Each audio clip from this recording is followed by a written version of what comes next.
Good afternoon, everyone. So we're going to get started now. So welcome to our presentation today. The title of today's session is Integration Part 1, How ExpandIT Field Service Works with Business Central and NAV. So this is part 1 of a 2-part series that's focused towards ExpandIT's partners. I'm Gary Rodriguez. I'm on the marketing and business development team here at ExpandIT. And today we also have Michael Frabata, who handles software development and pre-sales here at ExpandIT. And he's going to be our main presenter. So today's agenda is as follows. We will start off with a quick slide about ExpandIT, and then I will hand things over to Michael for the integration walkthrough. After that, we're going to allow some time for questions, and then we can wrap up with the next steps. So there's just a little bit of info for you if this is your first webinar. You can ask questions via text in the Ring Central bar, and then we will answer those questions at the end. And the webinar is also recorded, so you'll be able to access all of this information again later on. So now just a little bit about ExpandIT. So ExpandIT has got over 20 years of experience as a Microsoft ISV. We have a standard integration to Microsoft Dynamics, and today's focus is going to be on Business Central and NAV. We have over 50,000 daily mobile users, and we have a team in North America for sales, support, and service delivery. ExpandIT is really focused on organizations who perform service and installations, and we help them maximize productivity and reduce administration costs. So now this is what we're going to cover in today's presentation. We're first going to start off with configuring data flow and then extracting and injecting data. Next, we're going to talk about data conversion, and then after that, we will talk about the best practices and special considerations for partners. And then finally, we're going to do a walkthrough of the ExpandIT infrastructure. So again, if you have any questions, you can pose them to us using the Q&A box in the Ring Central webinar bar. And I'm going to hand things over now to Michael.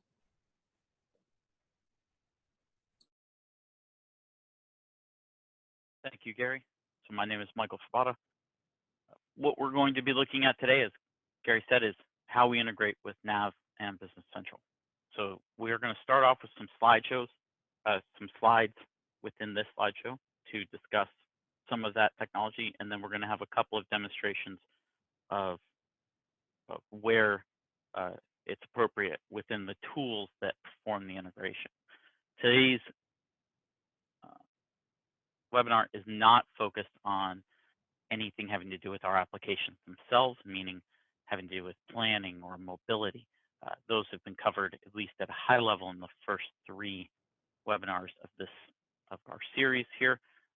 This is strictly focusing on how do we integrate data to or from Business Central or NAV. The first step that we should talk about, just so that we're all on the same playing field to begin with, is terminology.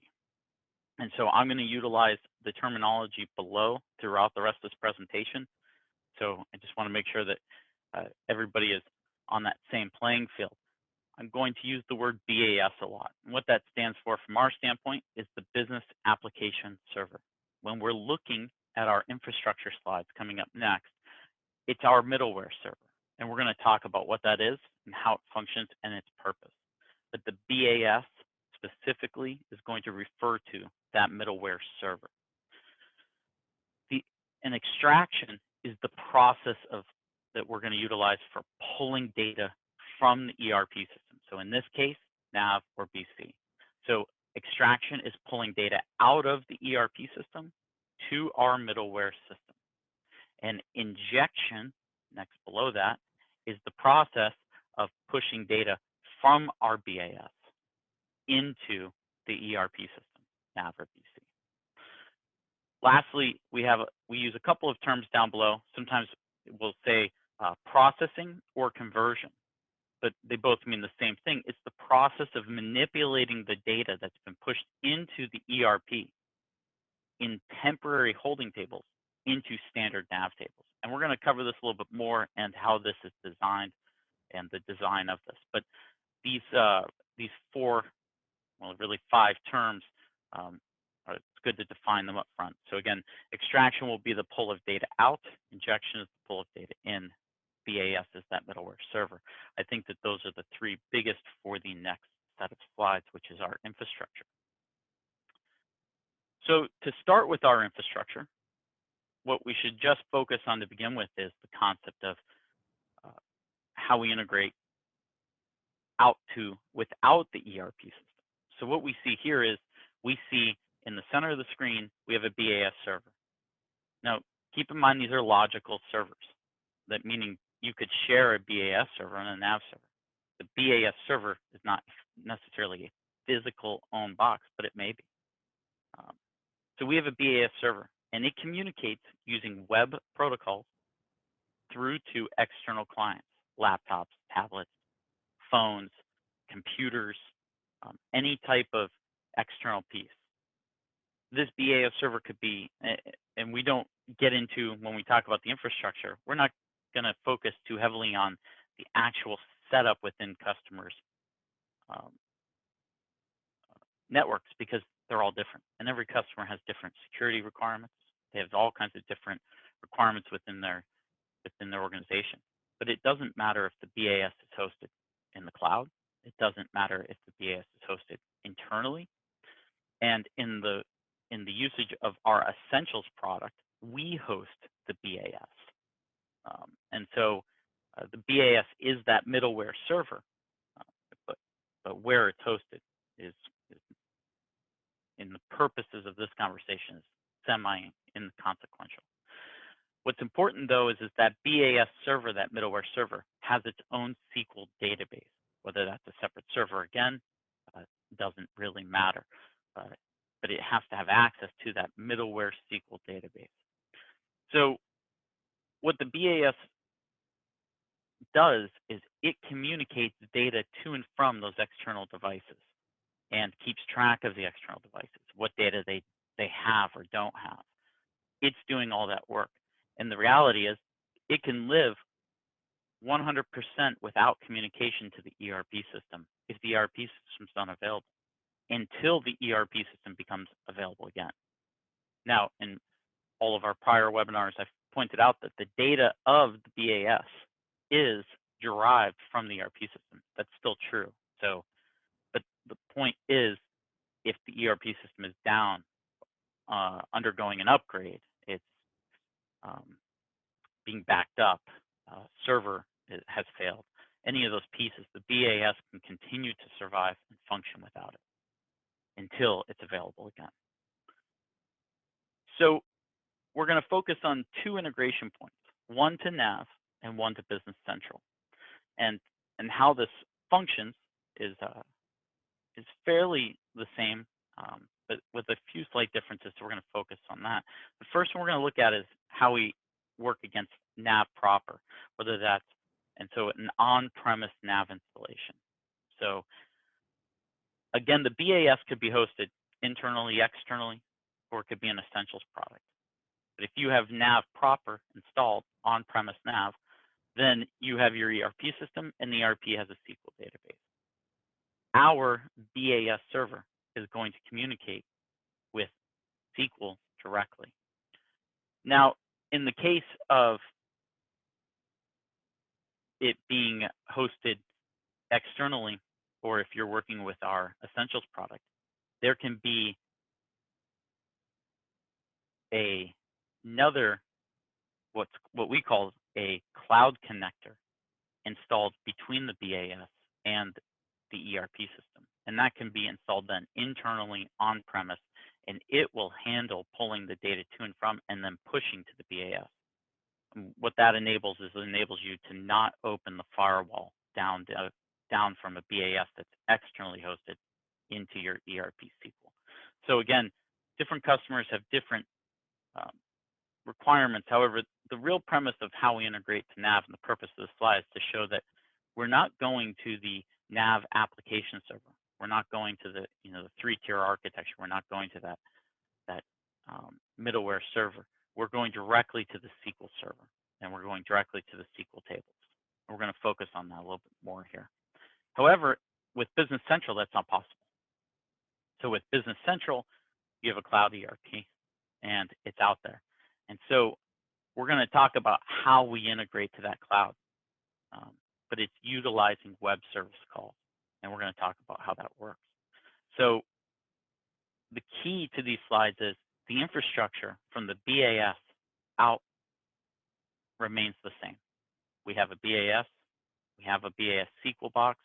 It is a middleware, it holds data, and it will connect to that ERP. And so that's the key.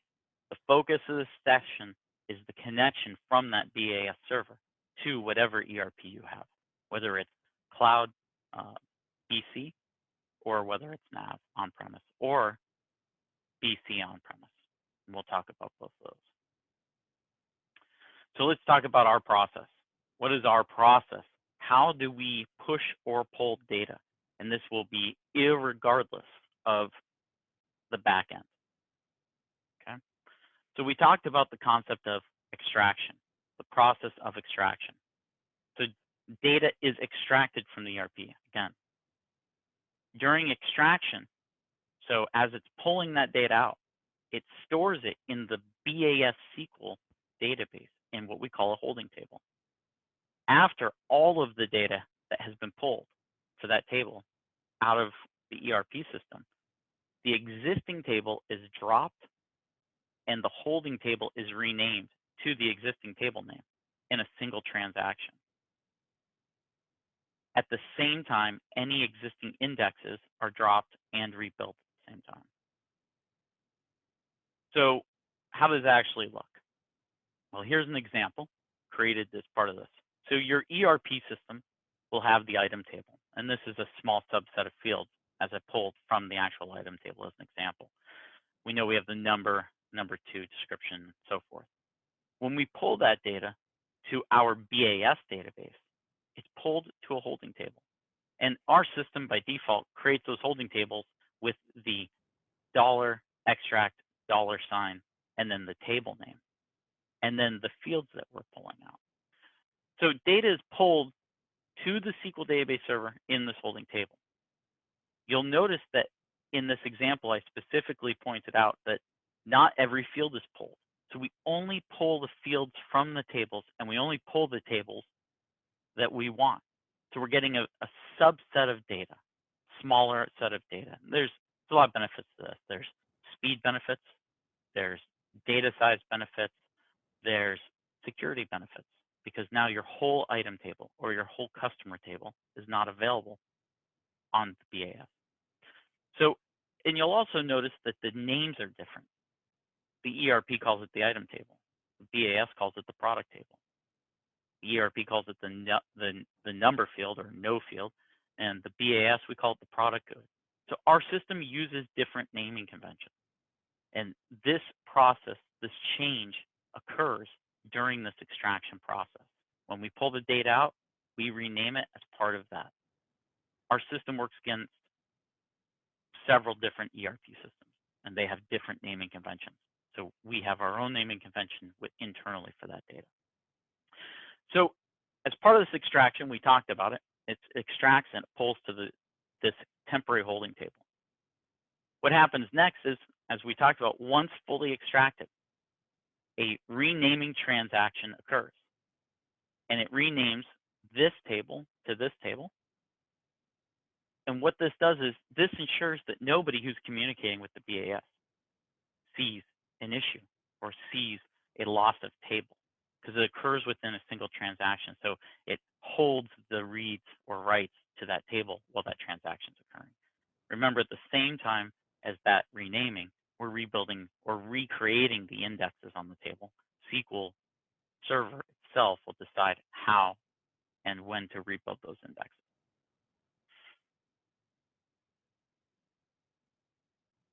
So a few key points about the extraction process.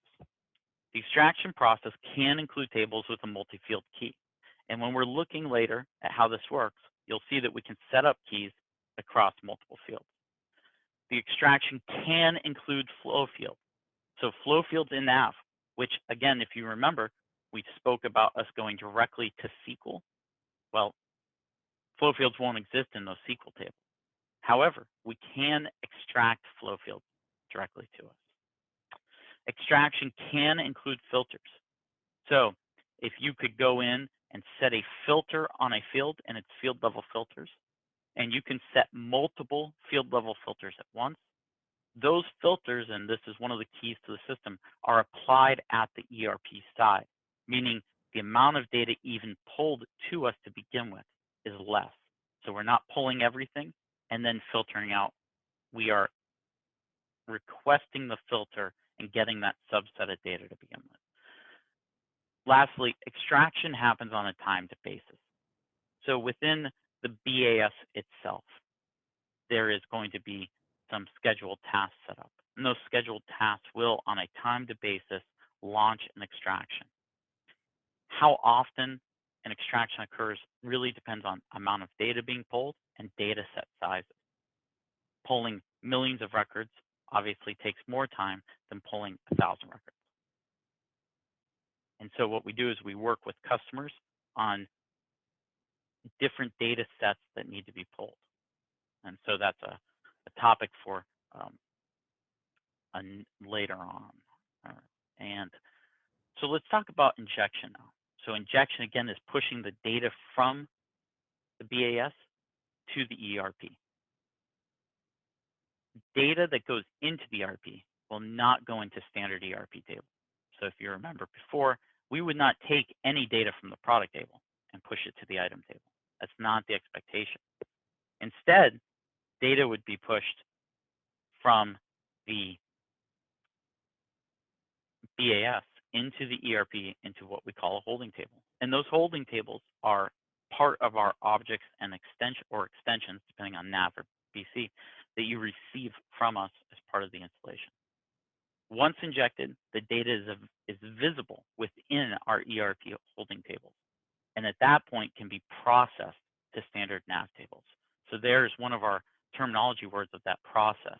That's that conversion from the holding table to the standard NAV tables, and that process. We're going to review that process at the end of this webinar here.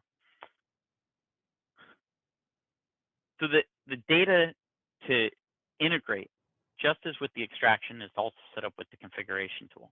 And here you can see in reverse. So before, our ERP was on the left, BAS on the right. Now we're looking at a table for the BAS on the left and a table for the ERP on the right. Only the data wanted to inject has to be injected, just like with extraction. So you may have fields, such as created time, that you may use externally, but it has no purpose internally. You do not have to inject it.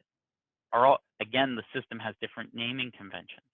So one of the main things about the naming convention is, even if the fields have similar names, our field names will never have spaces.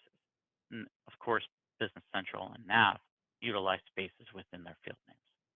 So that doesn't cause any type of issue. It's just one of the glaring differences you'll see in field names. So integration has a few points. The biggest point is the injection cannot include tables with a multi-field key. But again, we're injecting to our holding tables. Our holding tables by default are set up to have a single field key. When we're looking at how injection works, that's because injection can update records within NAV or BC. It can only inject new records. And it can only inject records that have changed. So there's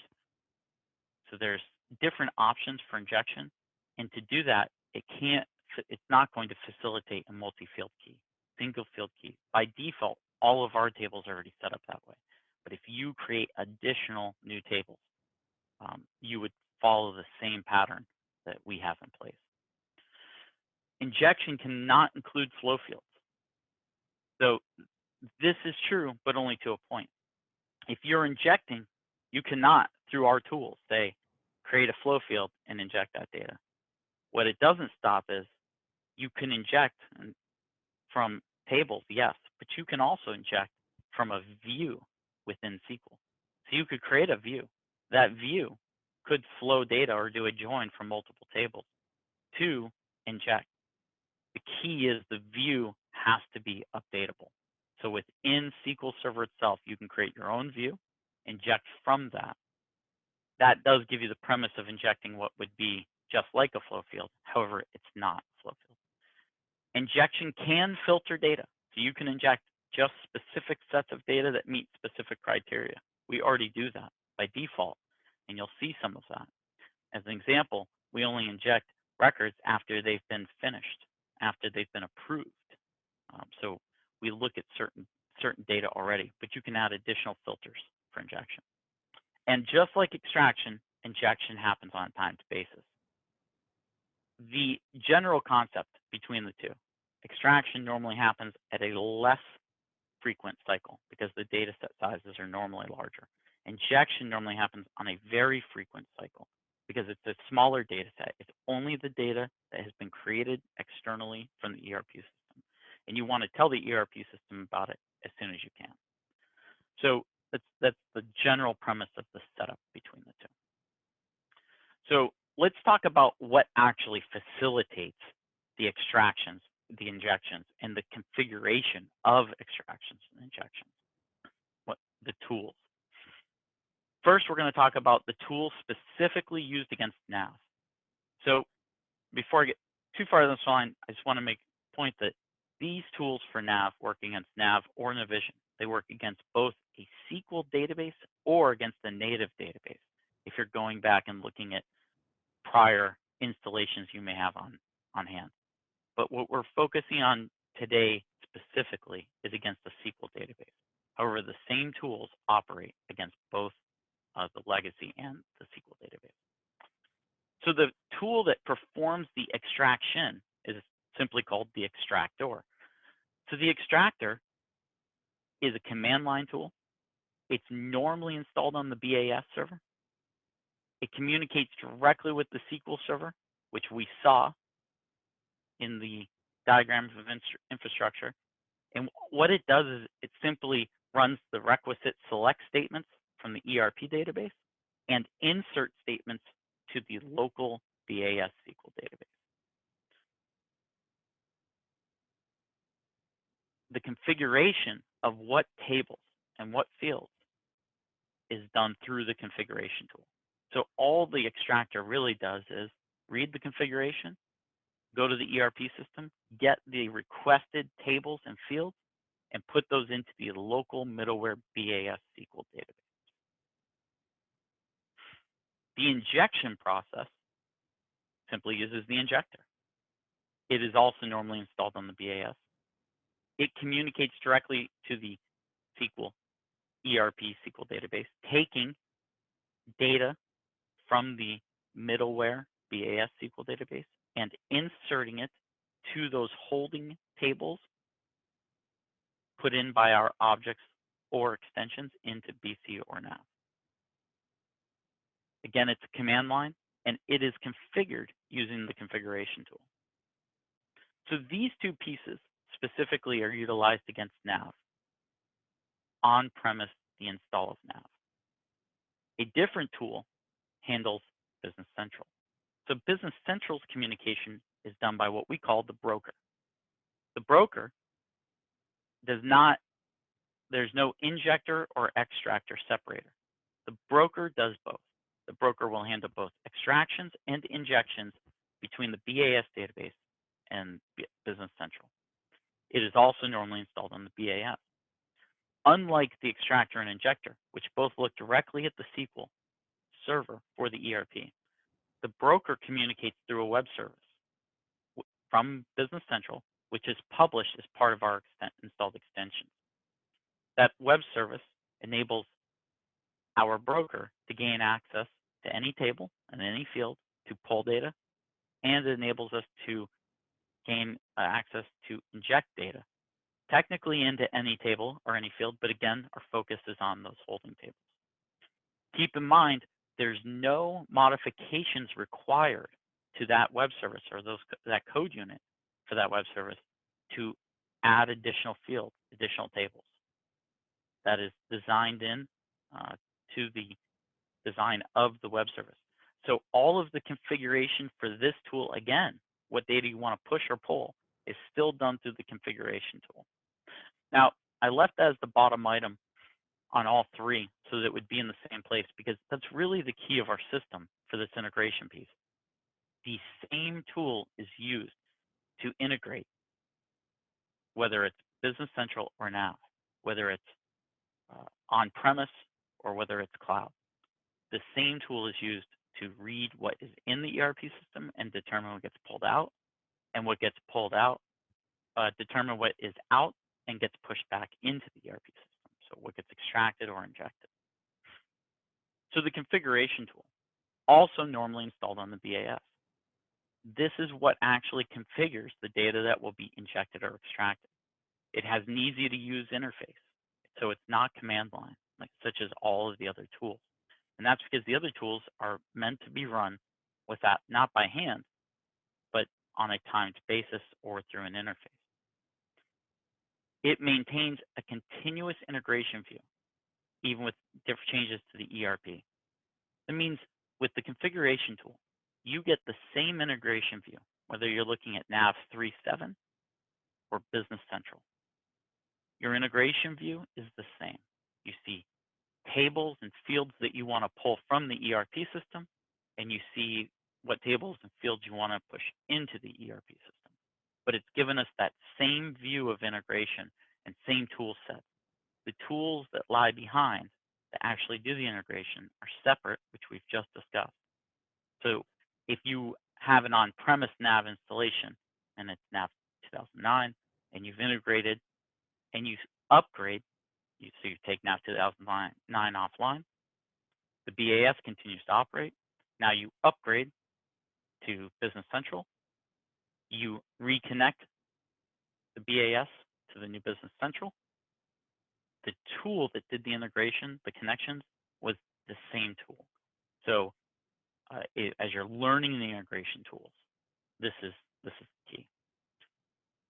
So as part of that, let's take a look at this configuration tool. Let's see what it actually looks like. So there's really only two major parts to the configuration tool. You have two tabs, the backend tab and the tables tab. So the first thing to talk about is, what are you connecting to? You might have NAV SQL is our integration to the NAV SQL database. If you're doing a Business Central connection, it would say D365 Business Central. So if you were doing a native Navision database, it would say Navision. From there, you're going to say what server is it. From there, since we're connecting through SQL, because of security protocols, might have different types of protocols connections, but we'll leave it at default. The next three things, really the next one, but includes the three, is how are we authenticating against it?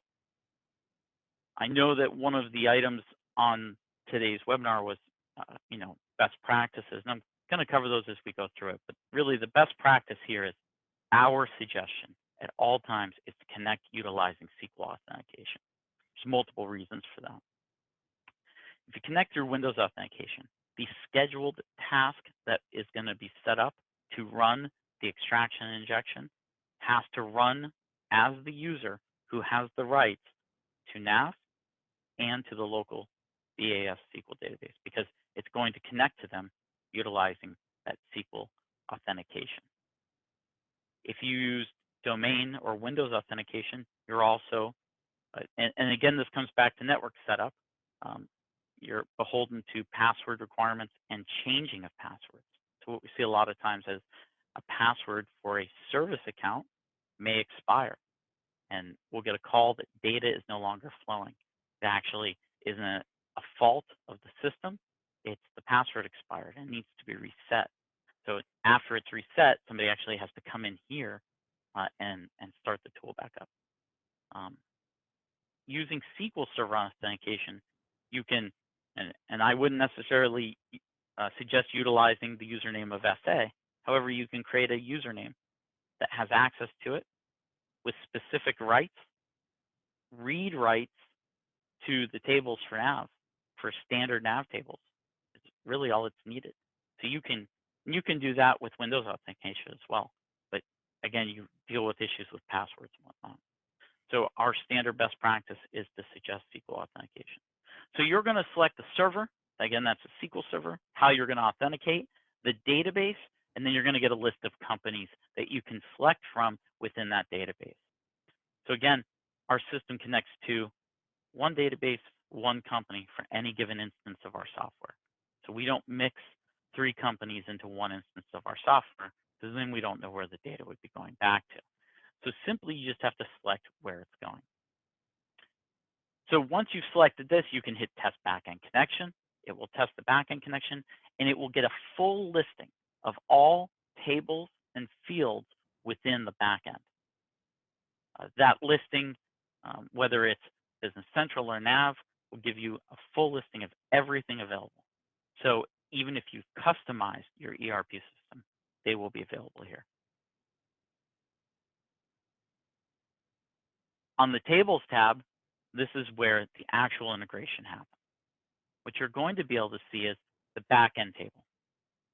Here, you can see we already have some existing NAV tables that we've set up for extraction.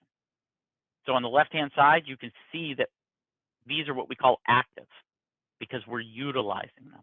And you can see these are the extracted tables. And as we scroll down, you'll see these are the injected tables. Below the active tables are all of the rest of the tables. So again, if you have the requirement of pulling additional data out, it can be had. So let's take a look at how that can be done. So first, existing tables. Let's look at the customer table. So I can come down here, just select customer, and now I'm working on it. First, it's going to tell me what I'm doing with it. Am I extracting or am I injecting? I know that it says both. There's very finite reasons that would ever be selected. And so the expectation should always be able to be to create that extracted or injected table separately. Do not expect to do both. So at this point, we extract. Now we talked about naming conventions. Well, the back-end table is number 18, and it is the customer table. Our table name, the BAS table name, is customer table. That is what we have named it. So we talked about that conversion from the table of the naming conventions happening during the extraction. This is where this is defined. Within our middleware database, down below, and we're going to come back up to the settings above, down below we can see what fields are available. So within the backend system, we can see we have the number field or the no field. Within the BAS system, we can see that we've given it a different field name. Simply, I can select the field I want, and I can see the BAS field name below. So if I wanted to add the search name to our middleware database for some type of additional coding, I can simply come here and type in what I want it to be called. I can simply take any name and double-click it, and it will automatically take that field, remove the spaces or invalid characters, and make it available externally. On the next extraction of data, when the extractor runs the next time, this table will automatically add this field as part of that extracted data to that middleware database. So no additional pieces are needed. And this is what I was discussing earlier. Whether it's NAV or Business Central, you're connecting back into the ERP system. You don't have to go into the ERP system and change the code unit. To now, when I'm asking for the customer table, send me the search name. There's no requirement for that. You simply utilizing this tool can do that. You can now get additional information out of Business Central, Standard NAV, Classic NAV.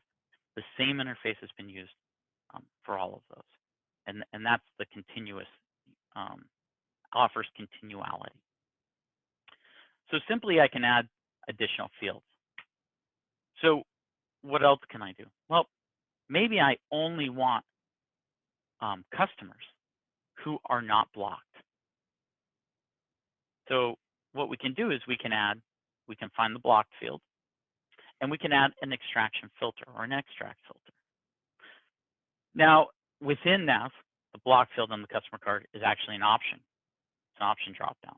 And option dropdowns, as partners and developers know, actually have an integer behind them. They're a zero-based integer field. So option 0 is not blocked.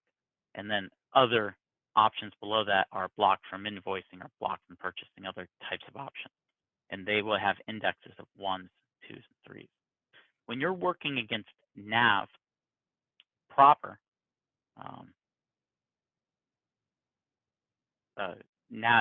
on-premise NAV, we're going directly against SQL. You have to type the filter in as it would be typed in if you were querying against SQL. So for blocked, I can't type in the words not blocked or whatever the NAV equivalent is for the 0 integer. I have to say I want option number 0. If I wanted multiple options in this location, I would put the SQL equivalent of that, not the NAV field filter equivalent. So this is the SQL if I had it in a where clause, where blocked in these values will filter for only records that have those values set. For Business Central, you're going to utilize field extract filters as if they were typed into the filter of Business Central. And that means for blocked, you wouldn't specify equals 0. You would specify the equals and then the name of the first option, just like you would if you're looking for it in Business Central. So the difference is between the two, on-premise NAV, connecting directly to SQL, you're utilizing filters that are SQL-based. If you're connecting to Business Central, you're utilizing filters that would be set in Business Central in the filters area. And that's the main key to focus on there. So we talked about being able to pull one or more fields, and we also talked about the ability to pull flow fields. So to look at that, I want to look at the item card. So the item card, one of the flow fields on the item card within NAV or Business Central is inventory. What is the inventory? And it is a flow field. You'll notice, and on the left-hand side, we can select this, we can click this, and it will sort it. You'll notice that there is no inventory field within here. It's because it's a flow field. It won't actually show in the field listing. And so what we're going to say is, but I thought we could have flow fields extracted, and we can. But we have to configure those as part of the extraction. And you'll notice that we have configured inventory as part of our standard extraction. So how does this exist? It's what we call a calc field, which is also the same as the flow field within that. Calc fields, just like NAV, have a calculation formula. In fact, you can take the calculation formula directly from the field properties within NAV and paste it into our tool, and it will create the field for you. Now, you may have to remove some flow filters from that formula, but the general concept is that you can take that formula, and that's how this was created. So how does this actually look? It looks a lot like a calc field formula looks. What are we going to do? Well, we're going to sum. What are we going to sum? Item ledger entries, quantities, where this item number is this. Just like you would set up. And if you click import here, this is where you can paste the Navision flow field formula right into. Paste it in here, hit OK. It will pre-populate this whole area, and then you can resolve any issues such as flow filter fields down below here. Flow filters are not applicable. Can't set a flow filter as part of it. So you can, through this tool, extract flow fields.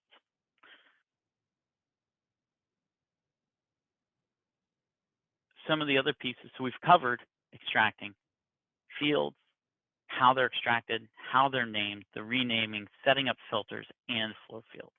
Let's talk about how we set up keys or indexes externally. So one of the main things that we talked about was when the data flows or extracts out of NAV to our middleware system. We rename, once it's all external, we rename it and we recreate the table. But how do we know what indexes we need to recreate? That is also defined here. And we can create one or more indexes. And you can see the product table in this instance has one index created for it. So the keys here, there's one, and this is our normal naming convention is primary key underscore and then the table name for us. What fields exist within this index? Just the product GUID. So and again, if we're looking at this, product GUID is the number field. So just as you know in NAV or Business Central, the item number is the key of the table, and it is for us as well. And it's marked as primary key. So you can set up and add additional indexes as well. And you can set up multi-key indexes, including the primary key can be a multi-key index. Simply by adding additional fields here, we'll create that as a multi-key index. So you can come in here, you can set up the table, you can set up the extraction, you can set up what indexes need to be created against it. One other piece of our system that we are not going to cover in depth in this webinar is this concept of creating it as a view. There is not just potential, I mean, it exists, but you can set up external views within our BAS SQL database that look directly into the NAV table. So the views create our data structure, everything, and they're set up using the SQL Server linked server feature to view the data from the other servers' tables directly. There are potential performance implications here, not just for our system, but against NAV, because now NAV, depending on how SQL is set up, is utilizing these tables, and we're utilizing these tables. We're never locking the tables. However, we're reading from them, causing slower response times potentially for NAV. It really depends on server infrastructure, setup, and whether or not it was sized for this originally. Setting this up after the fact sometimes isn't a great idea. Sometimes it works out fine. So different customers utilize this for different reasons. Not all data has to be a view, meaning you can set up specific tables that utilize this view feature, but other tables that do not. You might do that because you need specific tables to have an instantaneous update and other tables not. So there are reasons that you may utilize this. So let's talk about the injector now for a minute. And we're going to take a look at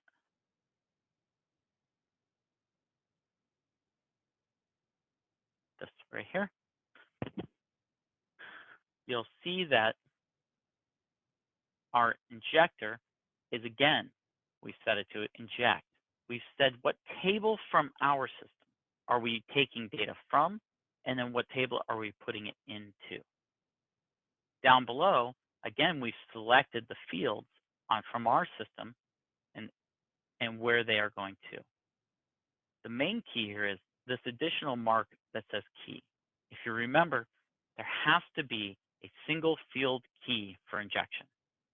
For all of our tables, it is a single field key called BAS GUID. And all that is an auto-incrementing integer.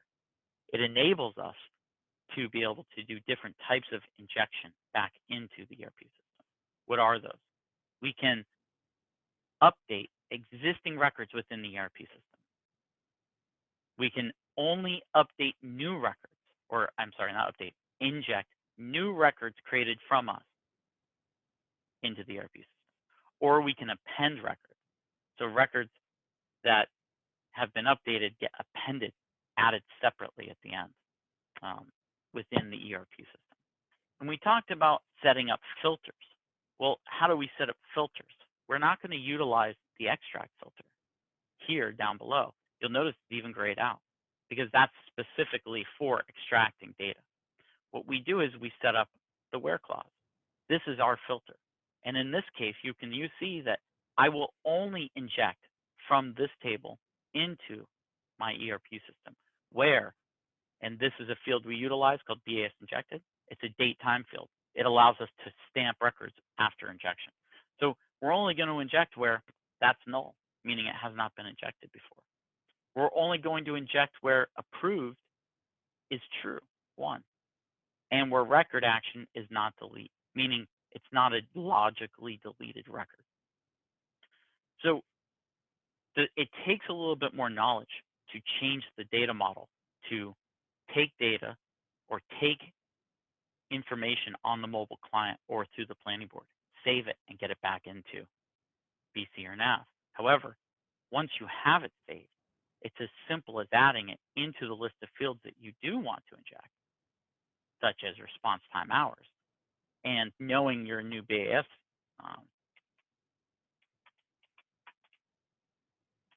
something like that. And you'll notice that isn't a real field and it's flat out telling me it doesn't exist. However, to get that data there, that's all that takes. One of the other main points of how you get data in is how the different ERP systems handle or manipulate data. So as a good example, we have the invoice line. The invoice line pushes in service item number. Service item number within NAV is a code field. We want to make sure that we identify this as a code field. If you push data into a code field within NAV that is not all uppercase, it will crash NAV. So as part of that, we have to identify the behavior of this field is code. Now, there are some other behaviors that are available, such as date, because for a NAV date field, it has a very specific time that gets set because the underlying SQL format of it is date time. The same is true for time fields within NAV or BC. Time fields have a specific date set. It's the time that matters. Date times have a specific format, and we can recalculate it to UTC date time if required within the ERP system. So for any given field, you can specify a behavior. We will ensure that the data going in matches that behavior. So in this case, if I had a service item number within our database that for some reason was not all capitalized, our system would by default, because of this setting, capitalize it before it got pushed in. Another key to this is that for date times, it will automatically set the date correctly so that the time field reads the correct and doesn't crash the system within the ERP system. So you can set these pieces up. So again, you can set up some filters on how to inject. You can set up behaviors on field levels on how to inject. You can set up different modes of injection to update records as they get updated externally to the internal. All of this is through this configuration tool, through these 2 tabs. So there are other features, there's other pieces to this, there's other descriptions to how some of the underlying technology and the communication happens between Business Central or NAV, but it's all shielded down to this one tool. And I think that's the most important piece of it. There's no requirements for changes to be made to integrate data otherwise, other than this tool. With that being said, if we go back now to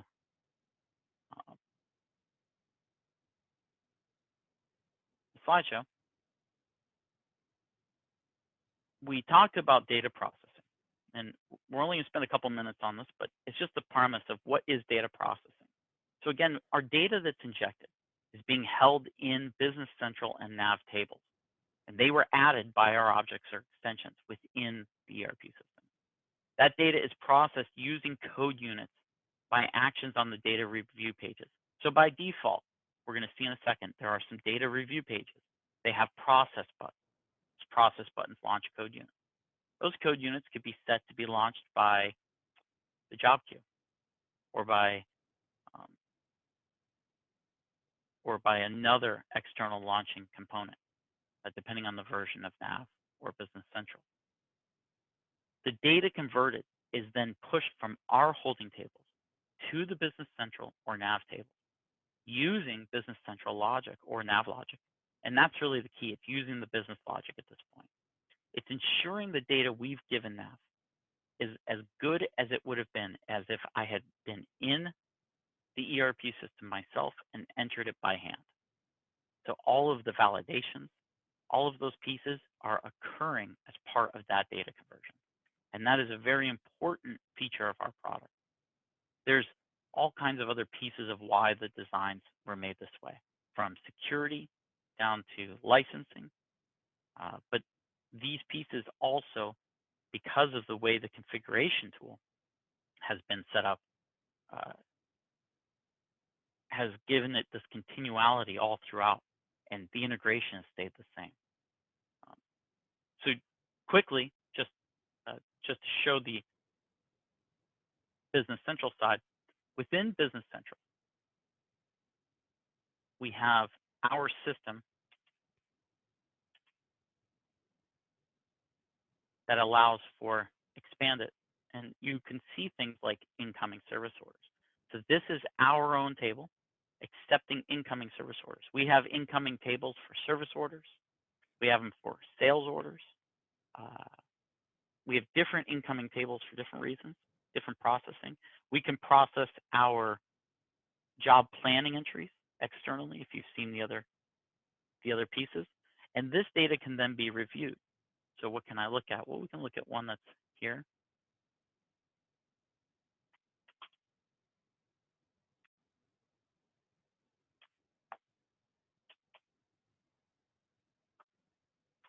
I happen to lose my SO number.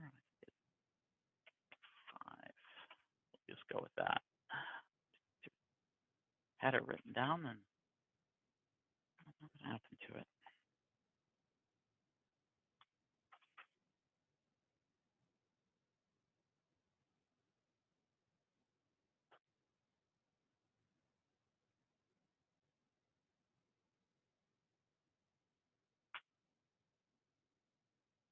This one, 504. So you'll notice here, I have 2 records that have been pushed in for the same order number, and our data model will show that. We'll have multiple records as different things are changed. We end up with changed records. Selecting all of them, you simply can come up and process, and that's what's going to do your pushing. You also can do data review. So you can come down here and select a record, say edit, and view the data that was pushed in at a more finite level. You can see that this record also pushed in an invoice line that's going to come in for a resource against an existing job planning line for a person for 9 hours. So there are ways to look at things. These can be set to be modifiable. They can be reviewed ahead of time. But again, this whole review process can be ignored or skipped as part of the job queue if so desired by your customer. Okay. So this is just the concept of how the data comes in and it processes across. So just wanted to talk about the incoming tables, how you can see that data on the incoming tables, and then it gets processed across as normal. So we're running out of time, and I wanted to make sure that I gave some time to answer if there were any Q&A. I don't know if there's any questions at this time. So Gary, anything that we should recover or visit? No, I think that's it for today. We're going to wrap it up. So I think you've done a very good job explaining everything, Mike, because there's no questions that have come in yet. So I think now that we're at the end of our time, we'll just wrap things up. So everyone, if you have any further questions, feel free to reach out to us again. Mike's just going to put the contact information here on the screen. So my contact information is there, so you can feel free to reach out with any questions. And we've also got Luke's information there. You've probably already spoken with him regarding any existing sales opportunities that you have. So yeah, just to wrap things up, thank you for attending the webinar today. We have another upcoming webinar in this series, which is titled Integration Webinar Part 2. How ExpandIT Field Service works with F&O and AX. So that's the next one, which is coming up on July 9th. So please register for that one. And we will also be sending you the recording for this webinar as well by email. So thank you everyone for attending today, and we look forward to seeing you at the next one. Goodbye.